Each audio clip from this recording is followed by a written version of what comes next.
Mr. Nalachmi. Question 9, please.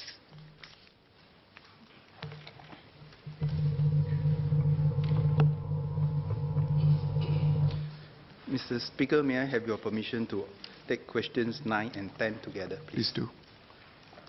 Mr. Speaker, the United States and China are major economic partners to countries around the world. The trade conflict between the US and China, and indeed with other trading partners such as the EU taking reciprocal measures in response to the US tariffs, will have global consequences. Not only will it inhibit global trade and global growth, there will also be disruptions to supply chains impacting businesses, jobs, and consumers.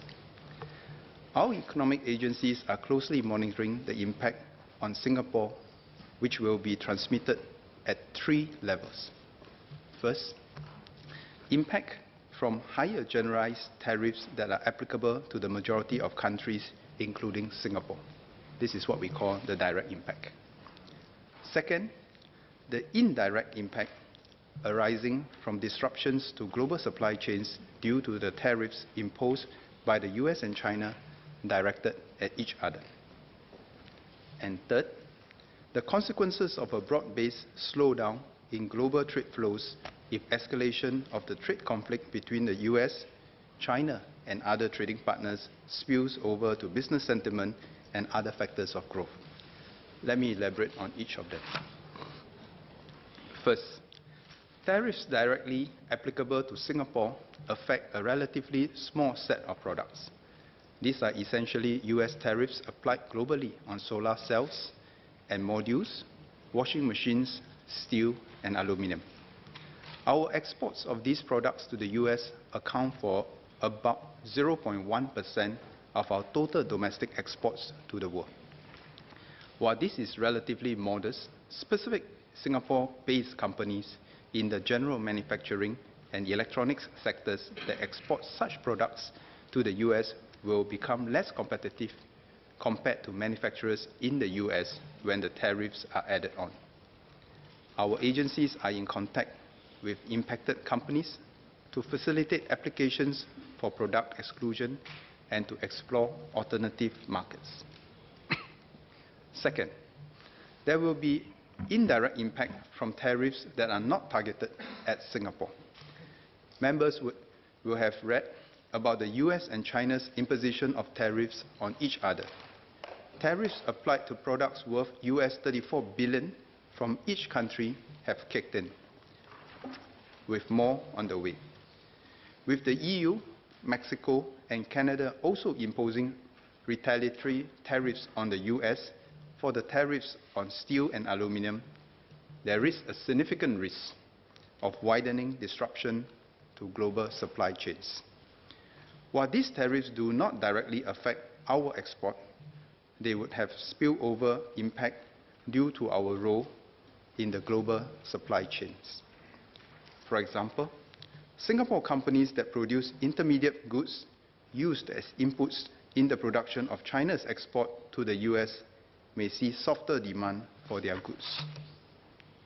The net impact on the Singapore economy and our workers is less easily quantified given the fluidity of the US and China's tit-for-tat responses.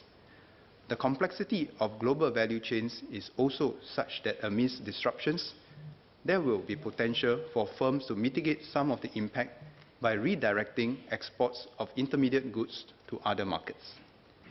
In addition, traders in China which find imports from the US less competitive because of the tariffs may also source more from the ASEAN region. There is therefore some offsetting effect.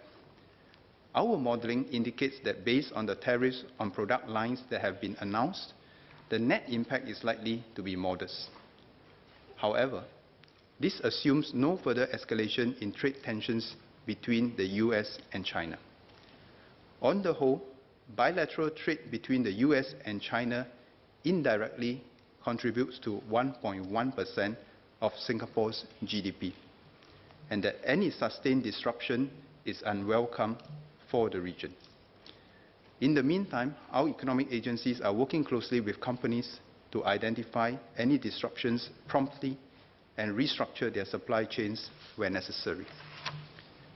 Third, our greatest concern is the impact from an escalation of the trade conflict into a vicious cycle of tit-for-tat measures between major economies.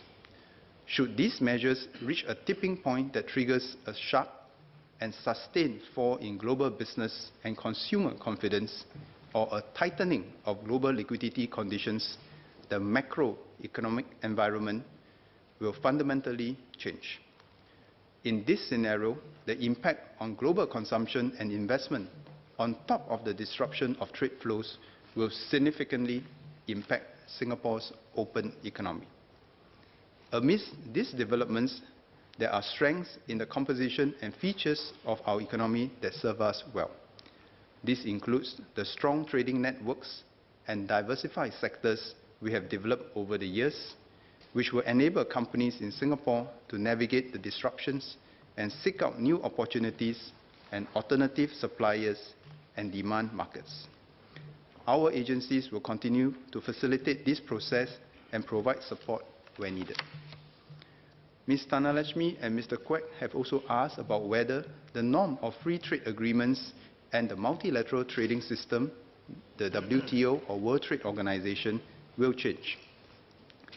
Indeed, the commitment to free and open trade has come under pressure with greater protectionist instincts and the US unilateral measures to address what it has deemed unfair trade practices. Nevertheless, for the large majority of economies, the commitment of the WTO remains unchanged. Numerous economies have made clear this stance on this.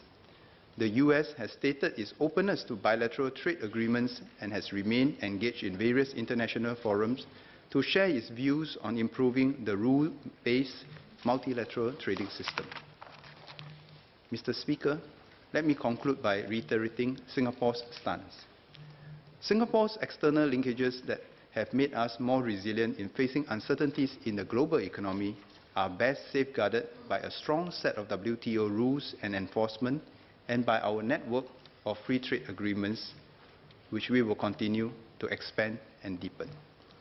We are in good standing with all our trading partners, including the US and China, and have urged that ongoing trade dispute be resolved through negotiation. We have also forged ahead with like-minded partners to continue paving the way for regional integration to bring about more opportunities and growth. The signing of the Comprehensive and Progressive Agreement for Trans-Pacific Partnership, or CPTPP, in March this year is a tangible demonstration of the parties' commitment to the collective goals of greater trade liberalization and regional integration.